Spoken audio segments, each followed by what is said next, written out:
Hello friends, welcome to Richa academy online classes. आज आप लोग अव्यय से संबंधित संबंध बोधक टॉपिक को देखेंगे।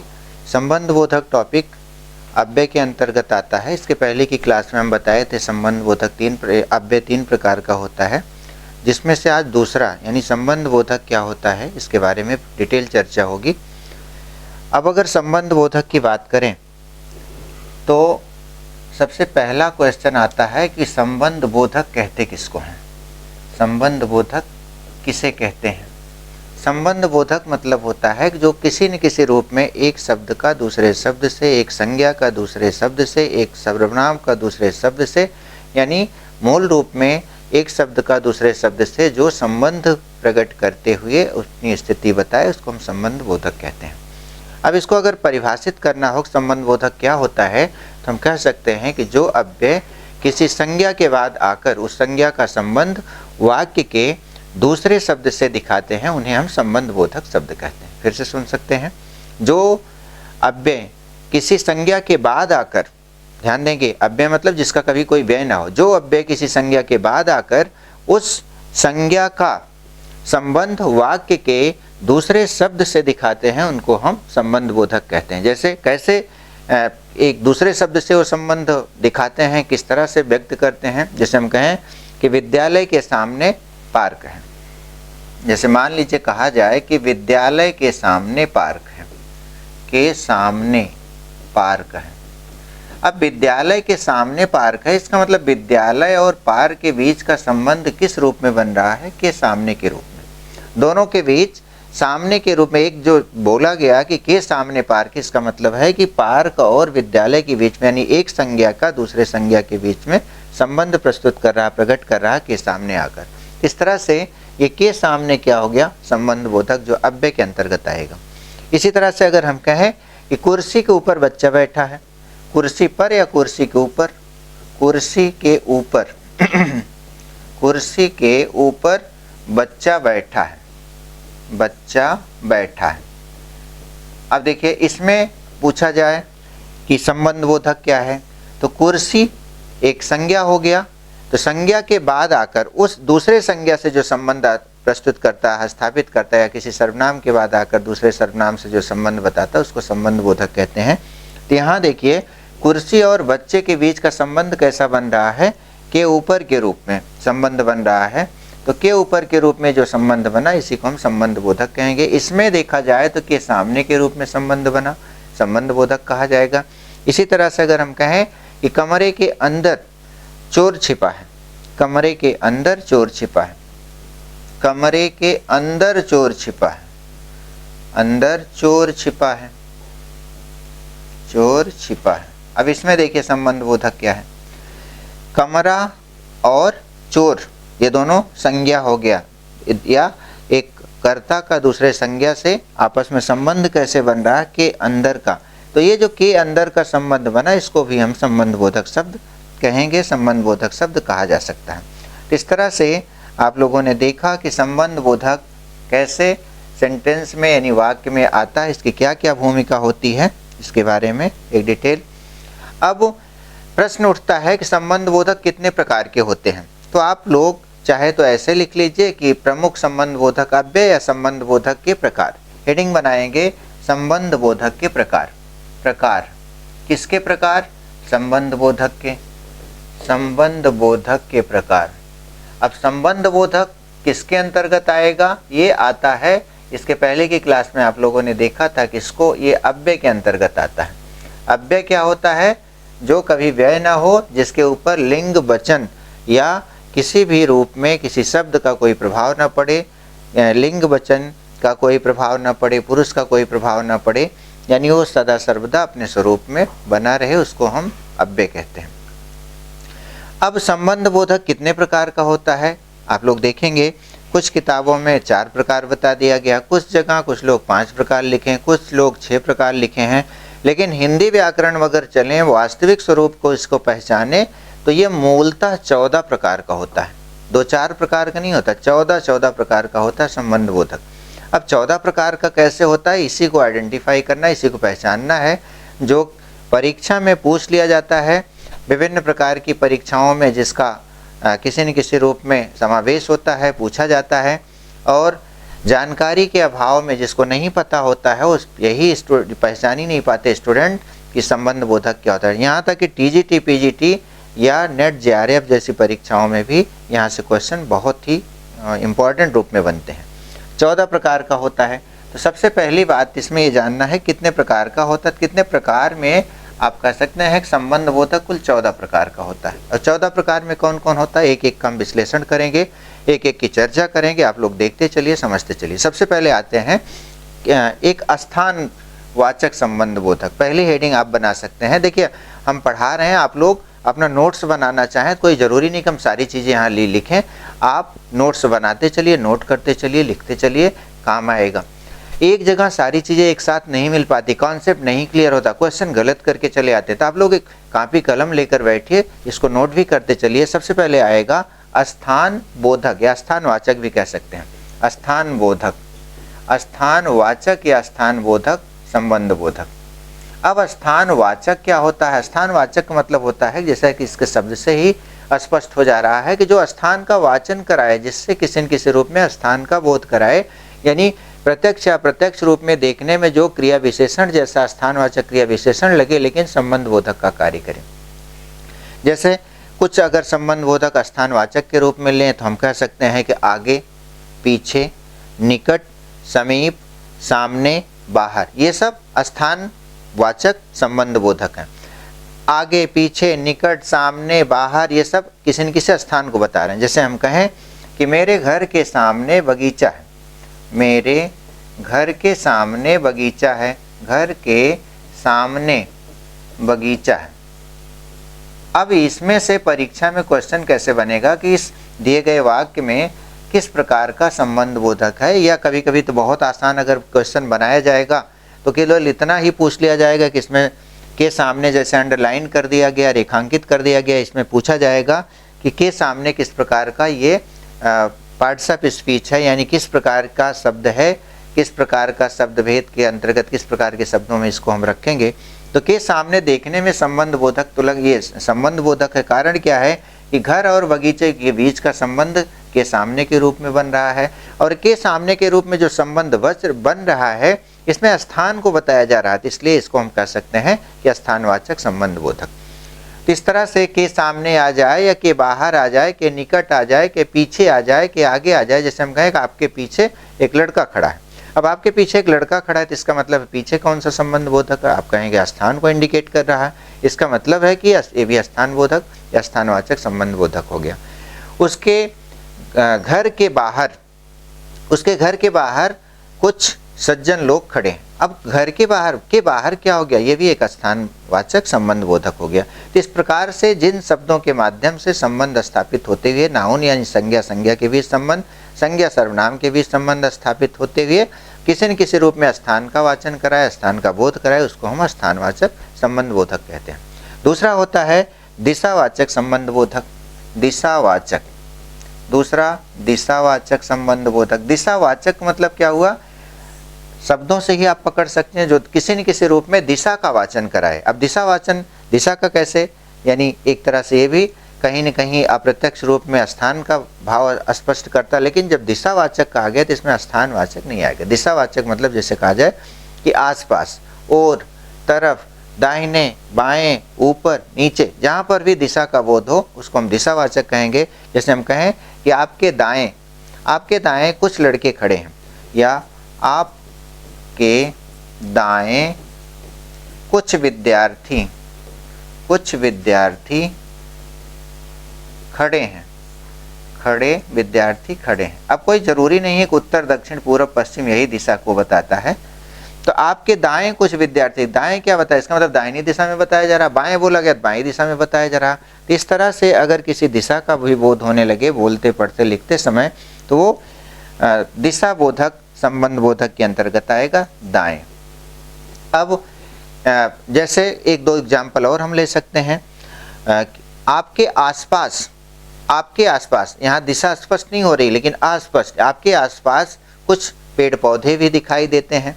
तो आपके आसपास कुछ पेड़ पौधे दिखाई देते हैं, इसका मतलब है उत्तर दिशा में, दक्षिण दिशा में, पूर्व दिशा में, पश्चिम दिशा में, सारी दिशाओं को कवर कर दिया। तो ऐसी स्थिति में ये दिशावाचक संबंध बोधक ये भी कहलाएगा। तो जैसे कुछ शब्दावलियाँ अगर दिशावाचक संबंध बोधक के रूप में जानना पहचानना चाहते हैं तो आसपास कह सकते हैं, और कह सकते हैं, तरफ कह सकते हैं, दायां कह सकते हैं, बायां कह सकते हैं, ये दिशावाचक संबंध बोधक के अंतर्गत आएगा। तीसरा होता है कालवाचक संबंध बोधक। संख्या थोड़ा सा ज़्यादा इसलिए घबराइए कि नहीं। कालवाचक संबंध बोधक क्या होता है? काल मतलब होता है जो किसी न किसी रूप में समय को इंडिकेट करे, यानी शब्दों के माध्यम से जहाँ पर समय का वाचन होते हुए वो किसी न किसी रूप में एक संज्ञा का एक सर्वनाम से या एक सर्वनाम का एक संज्ञा से या यूँ कह सकते हैं कि एक का दूसरे से संबंध बताए, उसको हम कालवाचक संबंध बोधक कहेंगे। कालवाचक संबंध बोधक के रूप में कुछ शब्दावलियाँ काफ़ी प्रचलित हैं। जैसे हम कहें कि पहले, बाद, आगे, पश्चात, अब तक, ये सब कालबोधक संबंध बोधक हैं। पहले, बाद का पहले कह सकते हैं, बाद में कह सकते हैं, आगे कह सकते हैं यानी आने वाले समय की बात, पश्चात कह सकते हैं यानी पीछे वाले समय की बात, अब तक कह सकते हैं। इसका मतलब है, जैसे हम एक उदाहरण लें, चलिए दिशावाचक के बाद यहाँ पर अगली हेडिंग आप लोग जो नोट कर रहे हो इसको कालवाचक संबंध बोधक तीसरी हेडिंग बनाएगी। कालवाचक संबंध बोधक में जो काल यानी समय का बोध कराता है, जैसे हम कहें कि मेरे आने से पहले, मेरे आने से पहले, आने से पहले वह सो गया, सो गया था। अब इसमें देखिए, वह सो गया था, कौन? मेरे आने से पहले ये किसी न किसी रूप में काल का यानी समय का बोध करा रहा है, जो एक संज्ञा का दूसरे संज्ञा से, एक शब्द का दूसरे शब्द से, एक सर्वनाम का दूसरे सर्वनाम या एक सर्वनाम का किसी संज्ञा से संबंध प्रस्तुत कर रहा है। और उसमें ऐसे संबंध बताने के लिए अगर काल सूचक शब्दों का प्रयोग किया गया तो इसका मतलब है को कालवाचक संबंध बोधक के अंतर्गत आएगा। अगला इसके बाद चौथे क्रम को लेते हैं। चौथा क्रम समझते चलिए, कई बार परीक्षा में ऐसे क्वेश्चंस पूछे गए हैं, इसलिए इसको अवॉइड नहीं करना है। अगला है साधनवाचक संबंध बोधक। साधन, साधनवाचक संबंध बोधक क्या होता है? साधन का मतलब होता है कि जो किसी न किसी रूप में साधन का काम करे, जैसे द्वारा, माध्यम अक्सर बोला जाता है, उसके द्वारा, गाड़ी के द्वारा, नाव द्वारा, ऐसे बोला जाता है, यानी जो एक तरह से साधन का अभिप्राय प्रकट करे उसको साधन बोधक संबंध बोधक हम कहेंगे। इसमें कुछ शब्दावलियाँ आप ले सकते हैं साधन बोधक के रूप में, जैसे हम कहें द्वारा, माध्यम, सहारे, जरिए, मार्फत। जैसे वह आपके मार्फत, आपके मार्फत, मार्फत मतलब क्या होता है कि माध्यम से, आपके मार्फत यहाँ पहुँचा या यहाँ पहुँचा, आपके मार्फत यहाँ पहुँचा। वह बस द्वारा या बस से यात्रा करता है, वह बस से यहाँ आता है, यहाँ आता है। अब देखिए इसमें जो एक तरह से साधन का काम करे, तो साधन का काम किस शब्द के माध्यम से पता चल रहा है? मार्फत के। और यहाँ बस से यहाँ आता है, इसका मतलब है कि से यहाँ पर ये साधन का कार्य कर रहा है। इस तरह से ये साधनवाचक संबंध बोधक की श्रेणी में आएगा। अगला देखते हैं पांचवा, नोट करते चलेंगे। पांचवा होगा उद्देश्यवाचक संबंध बोधक। उद्देश्यवाचक, अब उद्देश्यवाचक संबंध बोधक क्या होता है? किसका उद्देश्य प्रकट करता है, किस उद्देश्य का वाचन कराता है? तो जब एक संज्ञा का दूसरे संज्ञा से, एक शब्द का दूसरे शब्द से संबंध प्रस्तुत हो, लेकिन वहाँ पर उद्देश्य का किसी न किसी रूप में, किसी न किसी रूप में पर्पज का बोध हो, तो उसको उद्देश्यवाचक संबंध बोधक कहेंगे। जैसे कुछ शब्दावलियाँ लिए आ गया, वास्ते आ गया, हेतु आ गया, निमित्त आ गया, ये सब उद्देश्यवाचक संबंध बोधक है। जैसे कहा जाए मैं आपसे मिलने के लिए, मिलने के लिए यहाँ उसके साथ आया, उसके साथ आया। थोड़ा सा लंबा वाक्य हम ले लिए, साथ आया। अब यहाँ पर देखिए मिलने के लिए ये क्या बता रहा? उद्देश्य को प्रस्तुत कर रहा है, यानी उद्देश्य को बता रहा है। तो इस तरह से ये उद्देश्यवाचक संबंध बोधक हो गया, संबंध बोधक की ही श्रेणी में आएगा। इस तरह से बहुत सारी शब्दावलियां हैं। मिलने, आप लिए ले सकते हैं, वास्ते ले सकते हैं, हेत ले सकते हैं, निमित्त ले सकते हैं, ये सब कहीं न कहीं उद्देश्यवाचक संबंध बोधक की श्रेणी में आएगा। अगला देखते हैं एक व्यतिरेक, वेरी वेरी इंपॉर्टेंट, व्यतिरेक संबंधवाचक। व्यतिरेक, व्यतिरेक एडवर्स, व्यतिरेक वाचक संबंध बोधक।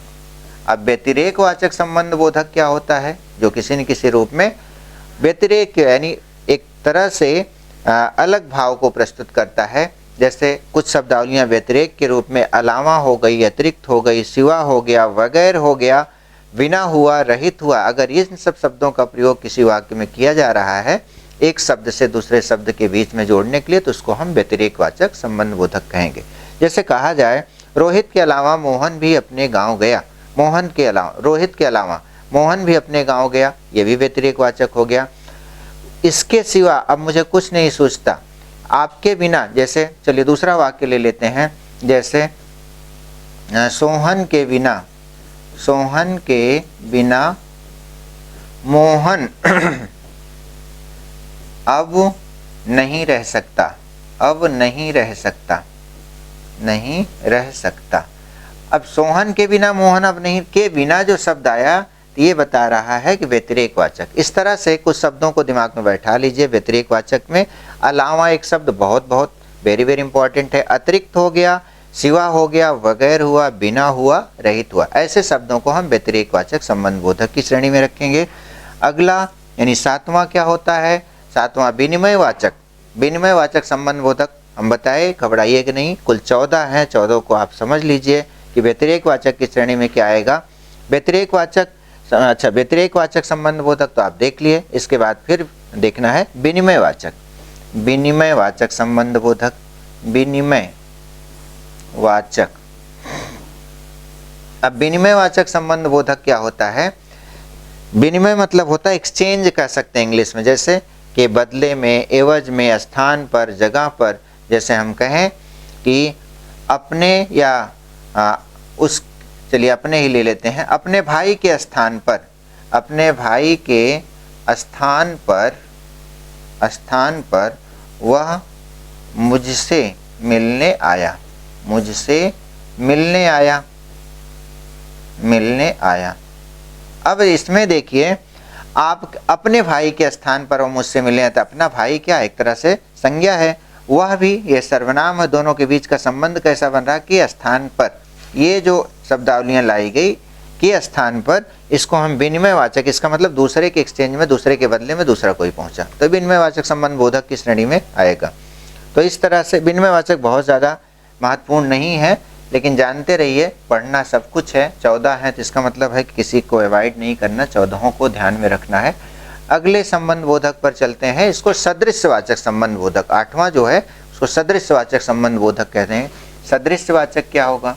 सदृशवाचक संबंध बोधक, स मतलब सहित, दृश्य मतलब होता है जो दिखाई दे, सहित दिखाई दे, इसका मतलब सदृशवाचक संबंध बोधक। बहुत सरल शब्द में इसको समझ सकते हैं कि जो, जैसे हम लोग बोलते समय कभी कभी वाक्य में ला देखते हैं के समान, के तुल्य, के बराबर, के योग्य, की तरह या सरीखा, बहुत इंपॉर्टेंट शब्द है। इसको ये आरो वगैरह में भी पूछा जाता है, इसलिए इसको दिमाग में रखिए। सरीखा, सरीखा मतलब क्या होता है? के समान। तो सरीखा खूब पूछा जाता है, बार बार एग्जाम में पूछा गया है। और के योग्य कह सकते हैं, तरह कह सकते हैं। दूसरा एक शब्द और ध्यान में रख सकते हैं सदृशवाचक में, तरह, या के समान कह सकते हैं। ये सब के समान, हम इसको इसलिए लिख दे रहे हैं के समान, ताकि चूंकि ये इम्पॉर्टेंट है, एग्जाम ओरिएंटेड है, इसलिए इसको दिमाग में बैठाना जरूरी है। एक गाना में भी आप लोग सुने होंगे, नदिया को पार करके पिक्चर आई थी, उसमें भी सरीखा शब्द का प्रयोग किया गया था। गाना याद देखिएगा, आपको याद आ जाएगा। तो सरीखा मतलब क्या होता है? के समान। जैसे तरह ले लीजिए, मेरी तरह, मेरी तरह, मेरी तरह, उसकी कलम, उसकी कलम लाल है, लाल है। अब मेरी तरह उसकी कलम लाल है, यानी कि तरह जो बोल दिया गया, तो तरह क्या होगा? सदृशवाचक। इसका मतलब दोनों में एक तरह से सदृशता, देखने में समानता दिखाई जा रही, सदृशता दिखाई जा रही है, इसलिए ये कहा जाएगा सदृशवाचक संबंध बोधक। किसके किसके बीच का संबंध बता रही है? मेरे और उसकी कलम के बीच का संबंध बता रही है, इसलिए इसको सदृशवाचक संबंध बोधक। अगला है 9वां है विरोधवाचक, विरोधवाचक संबंध बोधक। विरोधवाचक क्या होता है? जो किसी न किसी रूप में विलक्षणी यानी विरोधी प्रवृत्ति को बताए। तो इसमें जैसा कि नाम है वैसे इसके शब्दावलियां भी कॉमन रूप से हैं। जैसे कहा जाए विपरीत हो गया, विरुद्ध हो गया, विरोध हो गया, खिलाफ हो गया, तो इस तरह से इसको हम विरोधवाचक कहा जाएगा। इसमें विपरीत या विरुद्ध ये सब शब्दावलियां कुछ कॉमन रूप से पूछी जाती हैं। जैसे रोहित के विरुद्ध, रोहित के विरुद्ध, रोहित के विरुद्ध संजय प्रतिदिन प्रतिदिन बोलते हैं। देखिए, प्रतिदिन बोलते हैं। रोहित के विरुद्ध यानी रोहित क्या हो गया? एक संज्ञा, संजय एक संज्ञा हो गया। दोनों के बीच का संबंध कैसा बन रहा? के विरुद्ध के रूप में। दोनों के बीच में शब्दावलियां जो जोड़ी जा रही हैं के विरुद्ध के रूप में लाई जा रही हैं। तो जैसा शब्द है उसी शब्द के आधार पर संबंध बोधक के रूप में उसका नामिनक्लेचर भी किया गया है, यानी उसका नामकरण भी किया गया है। इस तरह से इसको हम कहेंगे विरोधवाचक संबंध बोधक। अगले पर चलते हैं, यानी 10वां विरोधवाचक। विरोधवाचक के बाद देखेंगे साहचर्यवाचक। जब विरोध होगा तो साहचर्य भी होगा। साहचर्यवाचक, साहचर्यवाचक, साहचर्यवाचक क्या होता है? साहचर्य, साह मतलब होता है सहित, साहचर्य मतलब होता है साथ में जो चलने वाला हो, उसको साहचर्यवाचक कहेंगे। साहचर्यवाचक में कुछ जैसे साथ है, संग है, सहित है या समेत है, उसको ऐसे शब्दों अगर किसी वाक्य में दिखते हैं तो दो संज्ञा के बीच में जिस प्रकार के संबंध बनाते हैं उसको हम साहचर्यवाचक संबंध बोधक कहेंगे। कुछ उदाहरण इसका भी ले सकते हैं। जैसे हम कहें कि सुमन के संग, सुमन के संग उसकी बहन नहीं जाती, नहीं जाती। अब इसमें देखिए साहचर्य किसके किसके बीच बन रहा है? एक सुमन हो गया और उसकी बहन के बीच किस प्रकार का शब्द जुड़ा? के संग के रूप में शब्द जुड़ा, तो इसको साहचर्य बोधक कहा जाएगा। इसमें मूल रूप से देखा जाए साहचर्य बोधक के रूप में अगर कुछ शब्दों को जानना चाहते हैं, साथ हो गया, संग हो गया, सहित हो गया या फिर समेत हो गया, ये साहचर्य बोधक आ जाएगा। जैसे कुछ लड़के अपने कप्तान के साथ या अपने कैप्टन के साथ, अपने कप्तान के साथ खेल रहे हैं, तो के साथ बोल दिया गया, तो ये भी साहचर्य बोधक है। तो किसके किसके बीच का संबंध बना? किसके किसके बीच का साहचर्य बना? कुछ लड़के और कप्तान के बीच का साहचर्य बना, इसलिए इसको हम साहचर्य बोधक यानी साथ आ गया, संग आ गया या फिर सहित आ गया, समेत हुआ, साथ हुआ, तो इस तरह से इनको हम साहचर्य बोधक संबंध बोधक के रूप में जानेंगे। अगला देखते हैं, नेक्स्ट है 11th पर आ जाइए। कुल 14 है, थोड़ा सा धैर्य बनाए रखिएगा। दूसरा अगला है विषयवाचक संबंध बोधक। ये तो थोड़ा सा सुनने में ही अजीब सा लग रहा है, विषयवाचक संबंध बोधक। अब विषयवाचक क्या होता है? विषय मतलब होता है जो किसी मुद्दे को संबंधित करे, उसको विषयवाचक हम कह सकते हैं। इसमें 2-3 शब्दावलियां हैं, जैसे भरोसे हो गया, आश्रय हुआ, संबंध हुआ, इसको विषयवाचक कहा जाता है। इसको नोट कर लीजिए। जैसे भरोसे एक शब्द है, ये विषयवाचक के अंतर्गत आएगा। भरोसे, जैसे कहते हैं कि आपके भरोसे मैंने इस काम को छोड़ दिया, आपके भरोसे वह अभी भी बैठा है। इस तरह से भरोसे एक शब्द अगर आता है तो इसको भी हम साहचर्यवाचक, इसको भी हम विषयवाचक शब्द के रूप में यानी विषयवाचक संबंध के रूप में रखेंगे। दूसरा है एक शब्द काफी चर्चित है, आश्रय। तो विषय एक हो गया, भरोसे हो गया, दूसरा हो गया आश्रय, तीसरा हो जाएगा विषय खुद ही अपने में, विषय और संबंध। संबंध, राजू और रोहित के बीच का संबंध बहुत ही मधुर है, राहित, तो ये विषयवाचक हो गया। भरोसे, ऐसे शब्दों को ध्यान रखेंगे तो इसमें किसी भी प्रकार का कोई ना कोई आप उदाहरण सोच सकते हैं। अगला लेते हैं नंबर 12 यानी 12वां है संग्रहवाचक। संग्रह, इसको नोट कर लीजिए। ये सब बहुत ज़्यादा इंपॉर्टेंट नहीं, इंपॉर्टेंट ऊपर के हैं। संग्रहवाचक, अब संग्रह जैसा कि नाम से स्पष्ट है कि किसी न किसी का, किसी न किसी रूप में, किसी न किसी शब्द का संग्रह कराता है। तो संग्रहवाचक क्या होगा? जैसे लगभग हो गया, भर हुआ, मात्र हुआ, तक हुआ, अंतर्गत हुआ, इसको संग्रहवाचक कहा जाएगा। लगभग शब्द ले लीजिए, भर ले लीजिए, लगभग, ये भग है भाई, लगभग हुआ, भर हुआ, लगभग भर। तीसरे और भी मात्र कह सकते हैं, तक कह सकते हैं, मात्र, मात्र, तक कह सकते हैं। इस पर उदाहरण आप लोग कोई भी उदाहरण ले सकते हैं। जैसे कह सकते हैं कि एक बोरा भर मैंने अनाज उसको दिया। बोरा भर कह दिया गया तो इसका मतलब बोरा के साथ भर शब्द का प्रयोग किया गया, अनाज और बोरे के बीच का संबंध बन रहा है। तो इस तरह से अगर ये शब्दावलियाँ कहीं भी वाक्य में दिखती हैं तो ये भी संबंध बोधक के रूप में आएगा। तो ध्यान देंगे, संग्रहवाचक संबंध बोधक ये कई जगह परीक्षा में पूछा गया, इसको थोड़ा सा केयर करेंगे। अगला है 13वां देखते हैं, तुलनावाचक। तुलनावाचक क्या होता है? जो एक संज्ञा का दूसरे संज्ञा से, एक सर्वनाम का दूसरे सर्वनाम से किसी न किसी रूप में तुलना कराए, किसी न किसी रूप में कंपैरिजन कराए, उसको तुलनावाचक संबंध बोधक कहेंगे। जैसे हम कहें कि आपकी अपेक्षा, अब देखिए हम सर्वनाम को ला दिए, आपकी अपेक्षा सुधांशु ही पढ़ने में तेज है। आपकी अपेक्षा सुधांशु ही पढ़ने में तेज है, इसका मतलब क्या हुआ कि आप यानी एक शब्द हो गया, सुधांशु दूसरा शब्द हुआ, दोनों के बीच का संबंध क्या बना, दोनों के बीच का किस प्रकार से शब्दों के माध्यम से जोड़ा जा रहा है कि अपेक्षा के माध्यम से।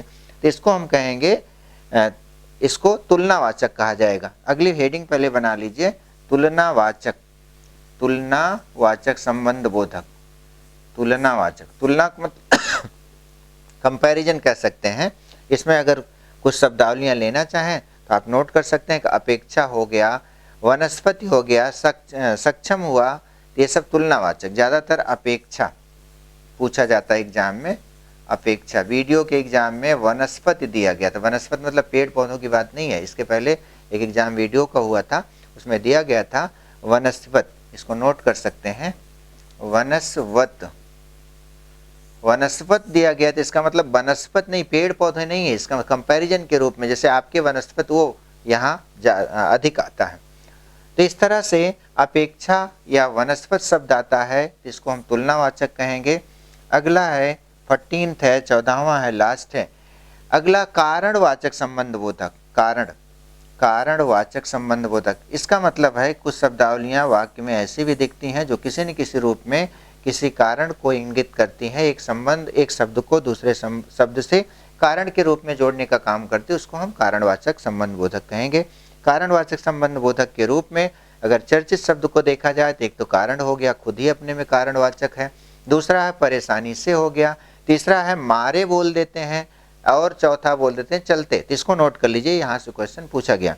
पहला तो आप नोट कर सकते हैं कारणवाचक संबंध बोधक के रूप में सबसे पहले खुद ही अपने में एक शब्द कारण है। दूसरा है परेशानी से, ये भी कारण को बता रहा कि परेशानी से। तीसरा यानी जो किसी न किसी रूप में कारण यानी परेशानी को इंडिकेट करे, ये इंगित करे, उसको हम कारणवाचक संबंध बोधक। कभी कभी बोलते हैं हम लोग, बहुत झटके में बोल देते हैं कि के मारे, मारे हो गया, मारे मतलब मारना नहीं, बीट नहीं, वर्ब नहीं है, के मारे, आपके मारे। इस तरह से चलते हो गया एक शब्द। तो ये सब कारण बोधक। जैसे कहते हैं कि लाइट के चलते आज मैं अपनी क्लास नहीं ले सका, लाइट के चलते आज मैं अपनी क्लास नहीं लेगा, उसके मारे, मच्छर के मारे, मच्छर के मारा नहीं है आपको, इसका मतलब मच्छर के मारे लोग वहाँ खड़े नहीं हो पा रहे हैं, इसका मतलब है कि ये कारण बन रहा है, हेतु बन रहा है। तो ऐसे शब्दों को भी हम, दो शब्दों के बीच जो संबंध स्थापित करता है, जो किसी न किसी कारण को भी इंगित करे, उसको हम कारणवाचक संबंध बोधक के रूप में समझते हैं। तो ऐसे शब्दों को वाक्य में आप बना करके इसको वाक्य में अप्लाई करके देख सकते हैं। इस तरह से आज की क्लास में आप लोगों ने संबंध बोधक अव्यय के बारे में पढ़ा। यानी ये अव्यय की टॉपिक है। अव्यय क्या होता है? जिसका कभी किसी रूप में व्यय ना हो, जिस पर किसी लिंग का, वचन का या पुरुष का कोई प्रभाव ना पड़े, किसी भी रूप में जिसको हम व्यय न कर सकें, किसी भी रूप में जिन शब्दों में परिवर्तन न किया जा सके, उसको हम संबंध बोधक, उसको हम अव्यय कहते हैं। अव्यय 3 प्रकार के हम बताए थे, उसमें से अब संबंध बोधक अव्यय के बारे में आप पढ़ रहे हैं। संबंध बोधक क्या होता है? जो एक संज्ञा का दूसरे संज्ञा से, एक सर्वनाम का दूसरे सर्वनाम से या एक शब्द का दूसरे शब्द से कथित रूप में संबंध स्थापित करे, संबंध बताए, दोनों के बीच का रिलेशन शो करे, किस प्रकार से दोनों शब्दों के बीच में संबंध है, तो उसको हम संबंध बोधक अव्यय कहते हैं। अब इसके पहले कि हम आपको बताएं क्रम से कि संबंध बोधक अव्यय कितने प्रकार का होता है, या कुल 14 प्रकार का होता है, जो मूल रूप से कॉम्पिटिटिव एग्जाम में यानी प्रतियोगी परीक्षाओं में पूछा जाता है। 14 प्रकार में कौन कौन सा विश्लेषण किया अभी सबका क्रम से। सबसे पहले हमने बताया कि स्थानवाचक संबंध बोधक, जो स्थान के रूप में, जो स्थान को बताते हुए एक संज्ञा का दूसरे संज्ञा के बीच में संबंध प्रस्तुत करता है, उसको स्थान बोधक संबंध बोधक कहते हैं। दूसरा होता है दिशावाचक संबंध बोधक, जो किसी न किसी रूप में दिशा का बोध कराता है, उसको दिशावाचक संबंध बोधक कहते हैं। तीसरा आप लोगों ने पढ़ा कालवाचक संबंध बोधक, यानी काल या समय के रूप में जो एक संज्ञा का दूसरे संज्ञा के बीच में संबंध स्थापित करता है, बताता है, उसको कालवाचक संबंध बोधक। चौथा आप पढ़े साधनवाचक संबंध बोधक, जो एक संज्ञा का दूसरे संज्ञा से, एक शब्द का दूसरे शब्द से साधन के रूप में आपस में संबंध प्रस्तुत करता है, उसको हम साधनवाचक संबंध बोधक कहते हैं। इसी तरह से पांचवा आप लोगों ने देखा उद्देश्यवाचक संबंध बोधक। उद्देश्यवाचक संबंध बोधक क्या होता है? जो एक शब्द का दूसरे शब्द पर किसी न किसी रूप में उद्देश्य को थोपते हुए, उद्देश्य का भाव प्रस्तुत करते हुए दोनों के बीच का संबंध प्रस्तुत करे, उसको हम उद्देश्यवाचक संबंध बोधक के रूप में जानते हैं।